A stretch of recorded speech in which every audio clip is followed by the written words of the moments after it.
And welcome in to another edition of Morning Brew with Jaffe and Razor. I'm trying to sound official because, Razor, I'm not sure where exactly to go with this one right now as we come to you sitting down after the Boston Bruins lose the 10th game in a row, this one to the Montreal Canadiens, 4-1 the final at Bell Center in Montreal. The only time this year, folks, that the Boston Bruins go up and play in Montreal. Morning Brew with Jaffe and Razor is proudly presented by our lead sponsor, Fazenda Coffee Roasters. You know them. If you haven't tried them yet, for all the years that they've been our sponsor, give them a go. They're awesome people. They got great product, awesome customer service. They've got everything you could ask for, from the dark roast to the light roast to the whole bean to the ground. They've even got tea stuff there. They've got morning brew stuff. Check out fazendacoffee.com/morning brew. They are the place to go for all things Morning Brew Blend, Morning Brew hats, and Morning Brew clean canteens. FazendaCoffee.com, the lead sponsor of Morning Brew with Jaffe and Razor. Thanks to them. Thanks to you, Razor, for staying up for this one, too, because you didn't work for this one. Razor, I got to be honest with you, partner. You know me. I can talk and talk and talk. Maybe not as much as some other people you may know, but, you know, close to it, I'm sure. Kind of an inside joke there. But anyways, I don't know what to talk about there, partner. I'm thinking, I'm driving home from Nesson and I'm thinking, oh my God, you know, I'm hoping Razor didn't take his Sunset Lake CBD products at 9:30 or so. No, I didn't on purpose. I literally took nothing because I'm like, I won't make it because I said to you off, like I watched halfway through the second and I couldn't anymore. And yes, I was wondering how, like, you're the real pro on this show where you can find nuance and we can find a way. But I was thinking, oh boy, this is going to be the toughest morning brew of all. And we've said that a couple times now, but tonight is the one that we're really grasping at this point. Because this is, folks, this is irrelevancy. This is where you get, this is why I really would like to have been out. Even if you don't make it, you're out 2 points right now, where you can like grind it out and be excited or feel something. We're not feeling anything now as people and fans, etc. It's just, it's tough. Boy, it's tough. And yet, I actually don't know if they're officially eliminated from the playoffs yet, by the way, mind you. Yes. I really don't know if they are.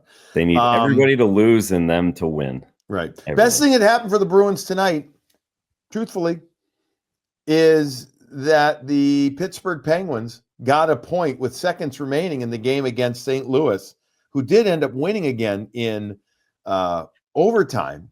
They keep their streak going. But Pittsburgh, one of the gaggle of teams just above the Bruins, gets another point. So the Bruins, and you look, there's Seattle, there's Buffalo, there's Philly, there's all these teams. And as we've said numerous times on this show, if you're going to lose and keep losing big time, get yourself the highest possible pick, or at least the highest possible spot. Whether you use that pick or not, we'll have to wait and see in the June draft, the NHL entry draft. So another team around them lost, or got a point.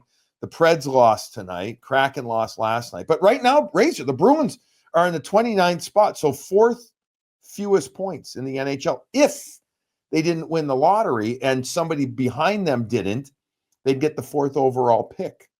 Not bad. And that's not bad. I mean, in the West, they're not catching. No, they can't do better than that. No, right? They can't catch Nashville. They're certainly not catching Chicago or San Jose. So that's best case scenario. And they're getting close to being locked into that point with 6 games remaining. Listen, I think they're going to win against Carolina on Saturday night. Like they're going to beat the best team that they play, which will probably beat Carolina. Out of their last 6, though, they're not winning more than 2. So they're going to have a 73-point total at best. They were in the playoffs. I mean, like early January, mid-January. They were third. Buddy of ours, Ben Boma, said they were third. January 8th, they were still third in the division, even after losing 5 in a row. Yeah, I was going to say they were in the playoffs like February 4th, 5th. Yeah. Like this is epic. And listen, I guarantee you, if you went back and watched a Brew right before Four Nations and you said, what if they lose 9 in a row? And I said, you'd be out of your mind and I'd eat my hat if they lost 9 in a row. And here we are. And this is what it is. And it's it's bad. It's really bad. They had been 15-0-1 in their previous 16 games against the Montreal Canadiens. Okay? Go back even further, 23-2-2. No longer is the case, as they lose for the first time after 16 games without losing in regulation. They lose to Montreal, and it really wasn't close after the first period. By the way, they're now have lost 10 in a row. They're 0-9-1. No, that's what I'm saying. Like I know. Yeah, they're not winning. Like, you laugh because what's the old saying? You laugh because you don't want to cry. You don't want to cry. You said something. We said something. We're talking again right before we hit record. I can't remember, and probably because I wasn't part of that organization, right? I wasn't following them regularly. I can't remember a team having this precipitous or perilous of a slide from one level to another. I know injuries. I know trades. I get all that. I'm sure. And by the way, folks, if you're listening and you remember a team that had this big of a nosedive, fill me in, because I can't remember a 10 in a row this time of year for a team that was on the precipice of playoffs and now battling, to stay out of, and then they're not going to get to the bottom 3, but to get out of the bottom 4 spot. I can't remember. Can you?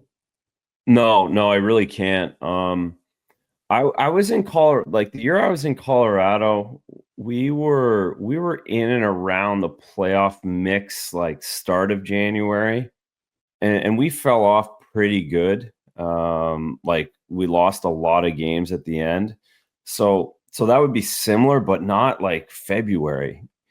January to February, that's a whole different animal. That extra month, those extra 15 games. So to do it in essentially, what year was that?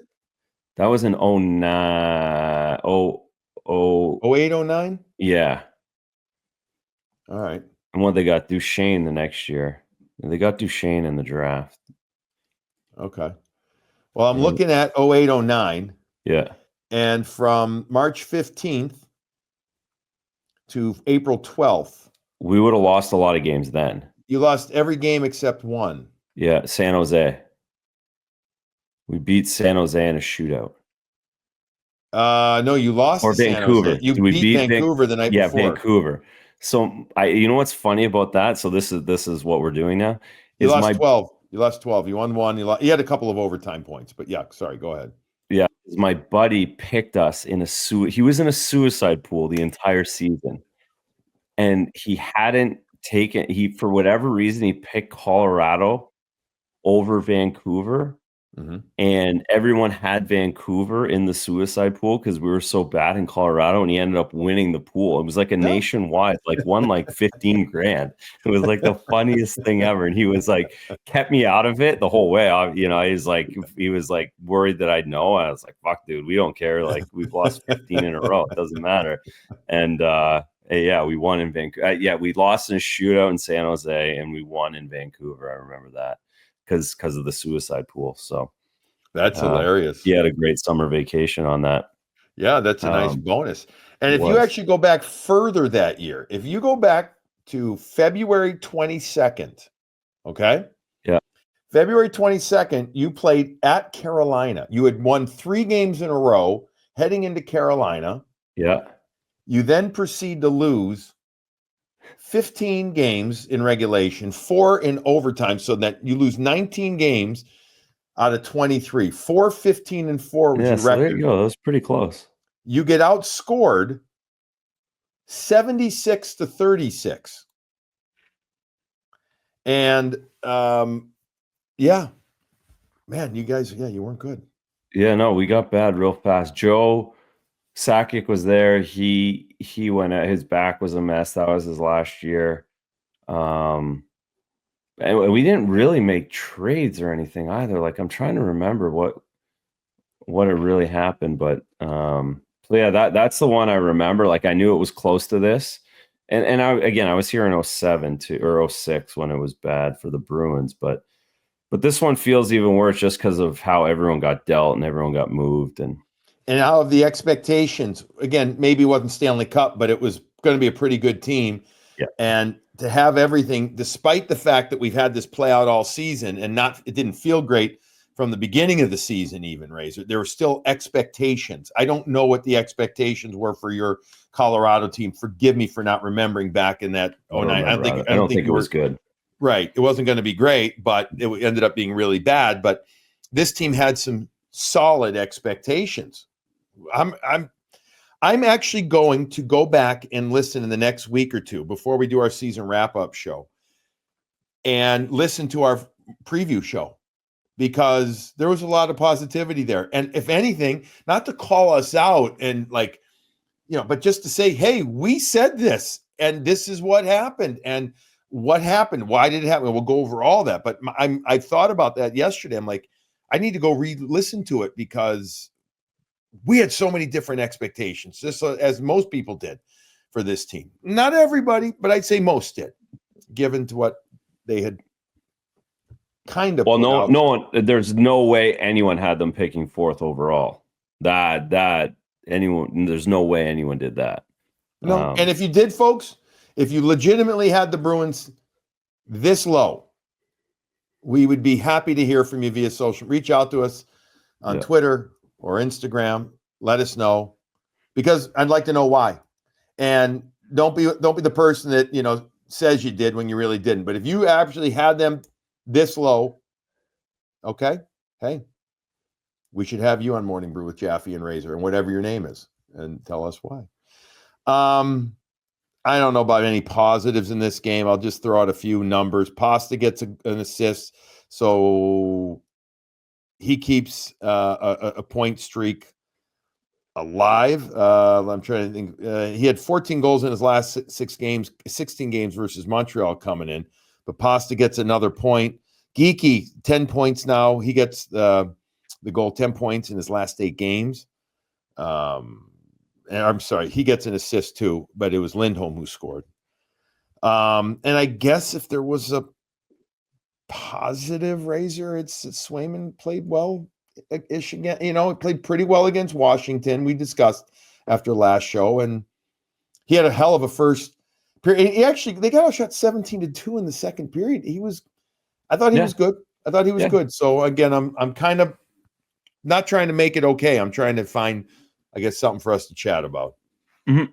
No, it's all, for me, it's David and Geekie at this point. That's, is there any chance David can get 10 points here, and then Geekie, can he just continue and just get a 30. get a few more bucks out of it, get 30. So those, and they deserve it. They're still grinding. It's just such a big drop off. And then for Sway too,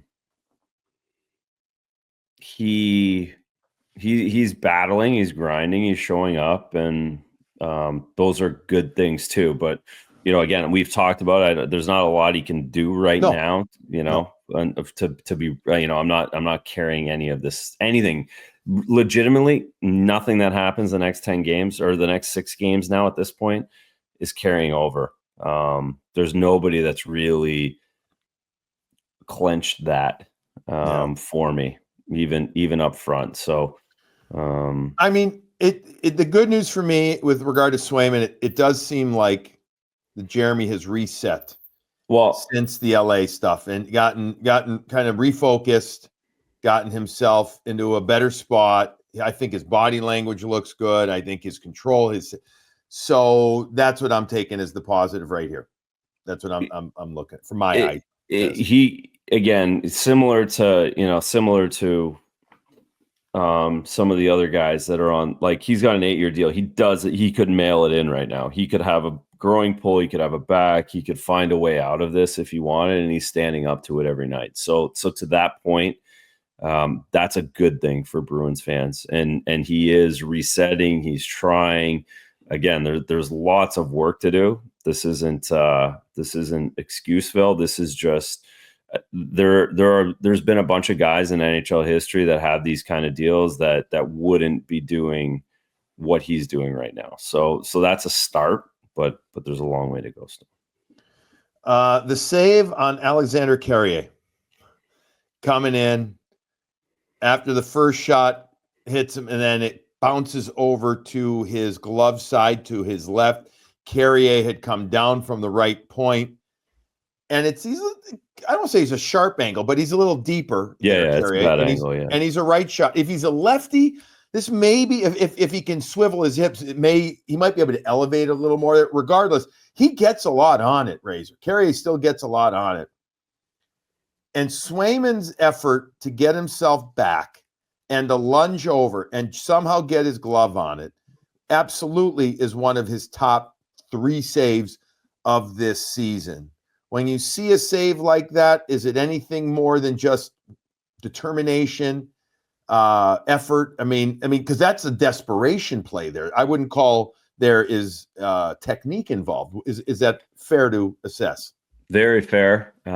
Great battle, great grind. And you kind of need it all to line up for you sometimes too, right? And it just hasn't for him. It hasn't for the team in a lot of situations where he's millimeters away from making that same kind of save 4 times, 5 times this year, and it doesn't happen. And then, for whatever, so it's a great save. But what stood out to me, and I turned it off a little bit after this. I saw this save, but then he goes out and plays the puck, and he makes a play with the puck behind the net, backhand pass right to Wotherspoon. It goes out of the zone. And you're like, oh, okay. Yes. Imagine what that confidence, like, you can see it when, and again, obviously I've been in that exact position where I don't feel good about myself, but you make a play, you make a save, and it's like easier to do everything else. And that's what he's been up against. I think that's a pretty good example of what him and the rest of the guys have been up to for a lot of the season. But him in particular, like, his puck playing after that was perfect. Mm-hmm. And he got out. He made it was a rim, and he really extended himself to go get it, where I think a lot of the times this season he would have let it go. But because he made the save, he had some juice, he had some energy, he stops it, backhand pass out of the zone. That's what we need to see September 1 next year. Do you remember most of your best saves, or have you forgotten them? Because it's been a while, and because there's a lot of them, but are there a few that you can remember vividly that, you can relive the moment with pure clarity? Yeah, I would say, like, right off the top of my head, there's 3 really good ones that I have that I can remember perfectly. Share one of them with us. There's a lot of other vague ones that are out there. Well, yeah, I want to share all 3 of them, don't I? I mean, that's all I got. Listen, no, you're going to save them for other morning brews, so we have filler. So what one do I pick then? That's the issue. No, you know what? My favorite save of all time was when I was in Vancouver, and it was actually an incredible save. And it didn't really get, like, for what somehow so this is probably like the story in my career, like the back half of my career too, is that I was playing in Vancouver. So the games are always on TSN or Sportsnet. Like, all the games are in Canada. For whatever reason, I made this most amazing save while I was in Vancouver, and the 3 minutes that I made it, like, got blacked out on TV, like the satellite, and I was in Arizona. We were in Arizona. So it got blocked out. So nobody, like, I didn't get on Sports Center. I didn't get any love at all. You can find it on the internet now. So I have it. Like, I do have it, because it was literally something that I was working on and I was trying, and I was like trying to be more athletic that season. I got too rigid. I got too like 2001 Gier rather than 09. You got to kind of be Jonathan Quick and play and Luongo. And I made this save like behind my back. I literally make a save. It goes. Who was it on? It was against Arizona. I don't know who the player was. It was a good player though. Because I didn't know it at the time. It wasn't Shane Doan, but it was one of those guys. Okay. I go to my right, the puck goes to my left, and I literally turn around backwards and make a paddle save from in behind. And yeah, it is on YouTube. If you're trying to find, it's like Vancouver, Arizona, Raycroft 010. Yep. I'm oh my, That was a good save. oh my. I think Yeah. see to put this one in. Yeah. So it was an athletic. Was it Stemp? It might have been. Oh, that's even better if it was him. Wow. But it was a legit save. Like, it was awesome. Like, really fun. That was like one of my most fun saves. So we kind of shared that on the Insta. That's great. We'll have to put that one out there.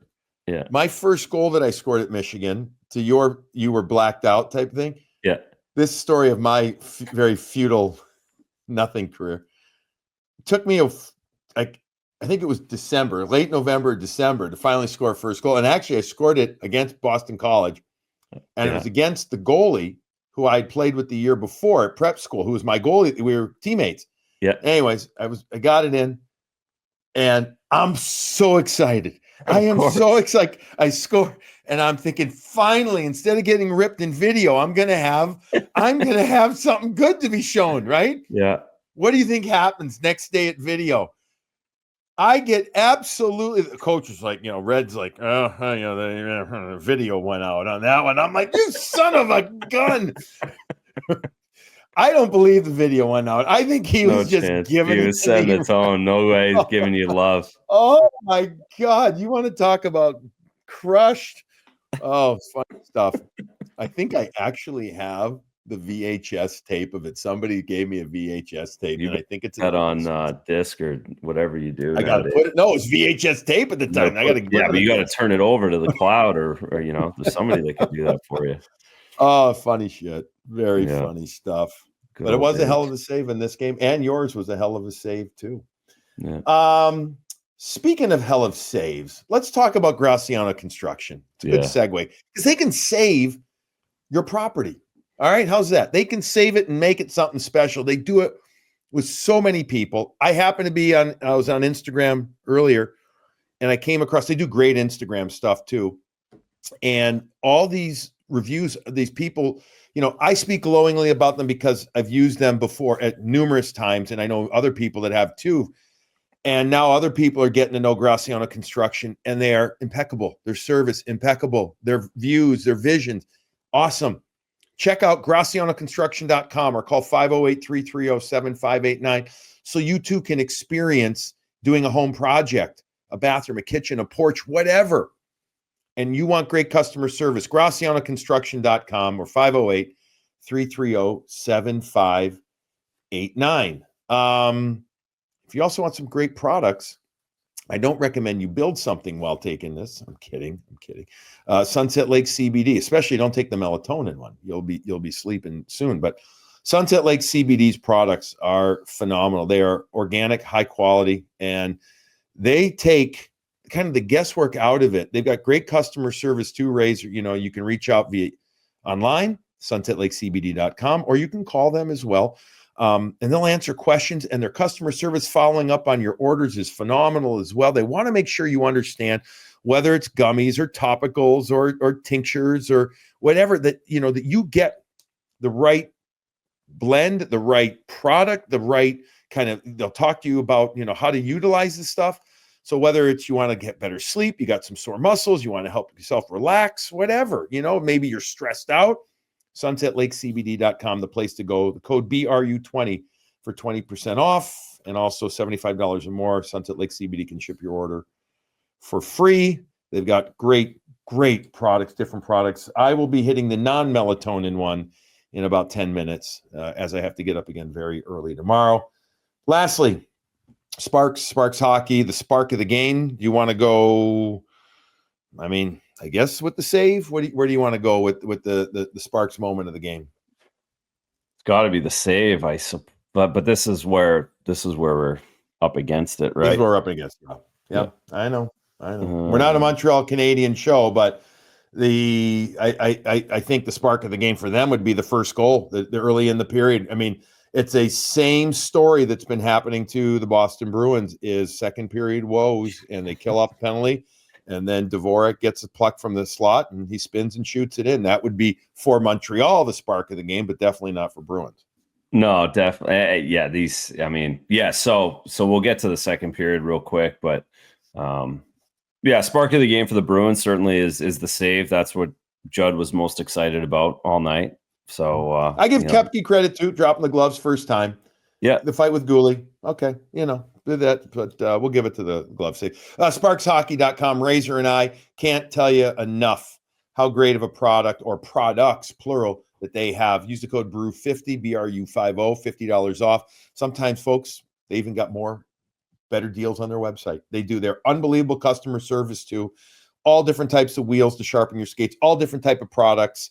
Go check out sparkshockey.com. You will love it. If you are a hockey player, your kids are hockey players, or you're looking to get somebody a gift, sparkshockey.com. Second period, you want to hit on that right there. So it's nothing after a first period where the Bruins and both teams had some chances. Vinny Lettieri had 3 shots. The top line actually was pretty good. They only had 1 shot on goal, but they were very good. The Geekie, Zaka, Pasta line. But then there's a penalty. And by the way, do you remember you were watching still when the Brown took the penalty? They gave him a penalty for a slash for pushing the pad. I mean, I understand we're protecting goalies, but come on, that wasn't a slash. No, it certainly wasn't a slash. I didn't really, but I think the referees are trying to control the game. He started the whole scrum. Yep. If he skates away, the scrum doesn't happen. They don't want chaos to ensue. And also, this is what happens, by the way. This is what happens when you're not very good, folks. Like if Patrice Bergeron thinks that there's a puck there and he pokes it, there's no penalty.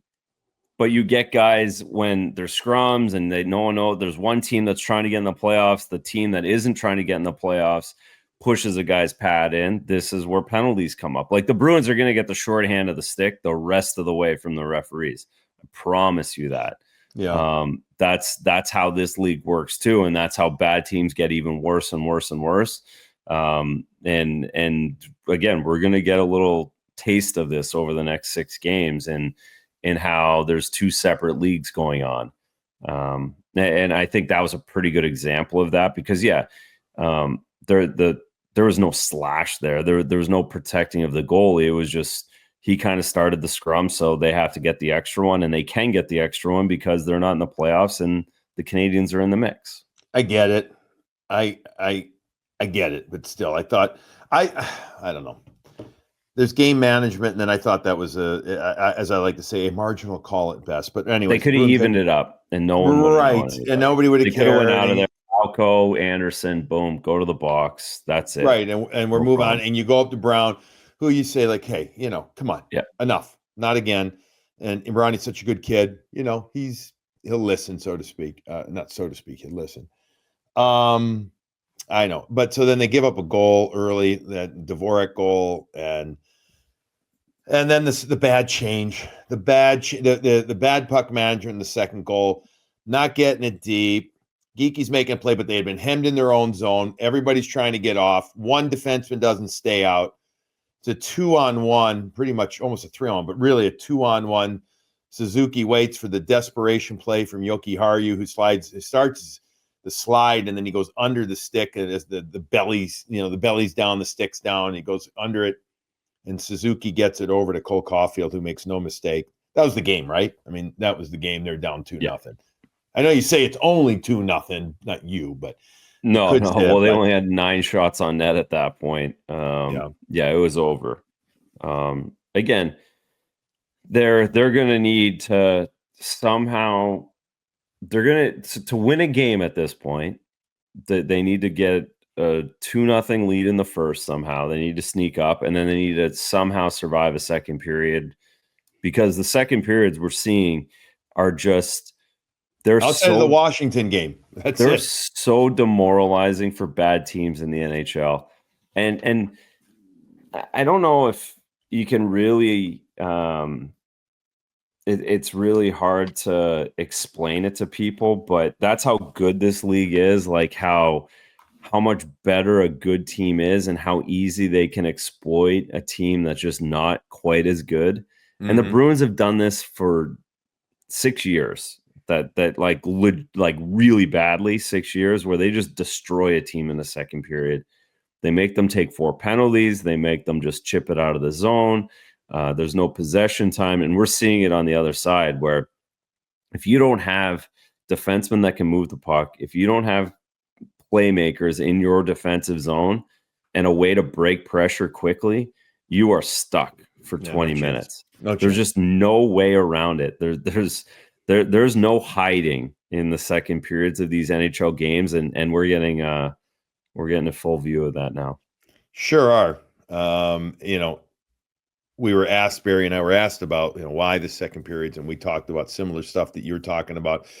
Perhaps also not getting rewarded in the first period. Then you go into the locker room. I don't know if it's frustration or realization, like that's the best we got. Yeah. There's a lot of that. There's the best that we've got, and we got nothing. Or and again, very little margin for error. And then I also said, you give a little bit of credit to the opponent. The opponent says, all right, we're going to make these changes now too. We're going to tweak our game a little here, and they do that, and it seems to work. And then all the reasons you said too, it's striking how different the second periods are for the most part for this team.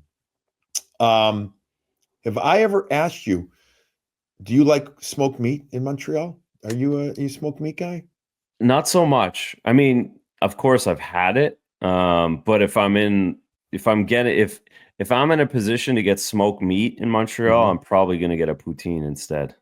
Interesting. Okay. Yeah. We had poutine on the set tonight for pregame. I don't know if you caught it or not. I didn't catch that. We did. Yeah. Where'd that come from? Well, as I was talking with our producer and trying to come up with, ideas middle of the day, and I said, there's not a ton to talk about here, so we should talk about food. Kind of. Well, we said. Did you have smoked meat too? I've tried to find some, but that would have been great. But he found some great poutine. I got to tell you, I don't think it was actual real cheese curds. I can't tell you, despite the fact that I grew up in Illinois, right next to the cheese curd capital of the world of Wisconsin. I can't tell you I'm a huge fan of cheese curds. I'm not against them, but I'm not a huge fan. I like cheese, mind you. Anyways, he found a really good variation of poutine, because I said, look, we should talk about playing games in Montreal, what it was like for Barry. If you were there, I would have said, what was it like for you? We talk about, I broadcast one of the great fun series. I remember being in Montreal. Remember the Halak series against Theodore, and it was Washington, Montreal. I think it was like 2010. Yes, and that's when, no, it was, yeah, it was 10, because that's when the Bruins lost to Philly, and Yarrow went on a run, and Philly beat them in the conference finals after Philly came back from 3-0.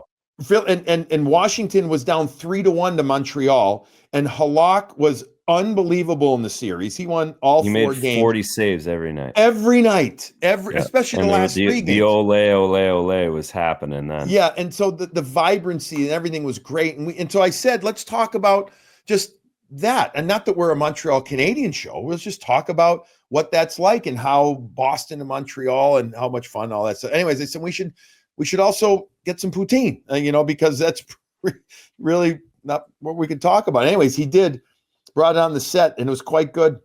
Barry didn't eat any, which I find mind-boggling. So Sophia and I devoured it all. So that was my first part of dinner. But anyways, I like poutine as well, but I love smoked meat. I love it. My smoked meat story, going to Schwartz's Deli in Montreal, famous place on St. Laurent Street. I went there one time. I would go there every trip I could when I was there, whether it was the Islanders or with Atlanta or whatever. And one time I went in there in the playoffs. I'm pretty sure it was in the playoffs. and sitting there, this small bar area, very old school deli, and with Jean Beliveau and his wife. And I was like, I almost couldn't eat. I was like, almost.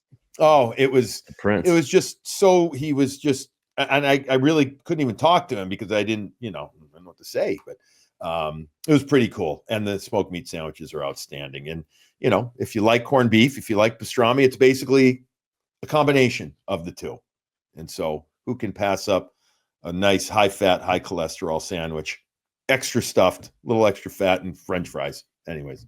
That's my issue with the smoked meat sandwich. It's too big. No matter where you go, whether it's Katz's or wherever you are, it's too why not just I could do it half of the amount. So that's why I never ended up getting a smoked meat sandwich, because they're too thick. All right. Well, listen, if we can get back to Montreal, if we can take Morning Brew with Jaffe and Razor on the road and get to Montreal, we'll go to Schwartz's, because at Schwartz's, Razor, you order a plate. You don't, and then you make your own sandwiches. They give you the rye bread. That's what I need. They give you the smoked meat, the mustard on the side, the pickles. You got to get the big fries. Okay. Yeah. And then you make your own sandwich. So it wouldn't be too big. There you go. So then what I would do is, instead of making them ultra thick, I would just make 3 of them. That's what I would end up doing. Yes, exactly. I didn't feel as bad. Anyways, fun food city is Montreal. Fun city in general. Not fun tonight, though, as the Boston Bruins lose to the Montreal Canadiens 4-1. Montreal scored a goal in third and an empty netter. Boston did score the 1 goal. Again, it was Lindholm from Geekie and Pastrnak and Geekie. All right, Bruins lose 10th in a row. We're going to do a show after Sunday's game, not after Saturday's game. So Carolina Saturday at home, Buffalo, right? Buffalo on Sunday on the road. That means the Bruins are definitely winning Saturday night, folks. So lock it in. Yeah, because we've barely done a win on Morning Brew, Jaffe and Razor, the second half of the season. Right. All right. Thanks to all of our sponsors. Appreciate it. RC, thanks to you, Ryan, for putting everything together. And folks, thanks for listening. We know it's not easy right now. We're trying to have fun with this. We're trying to make it a teeny bit more palatable. And we'll bring you another show on Sunday. In the meantime, have a good couple of days and enjoy another cup of coffee.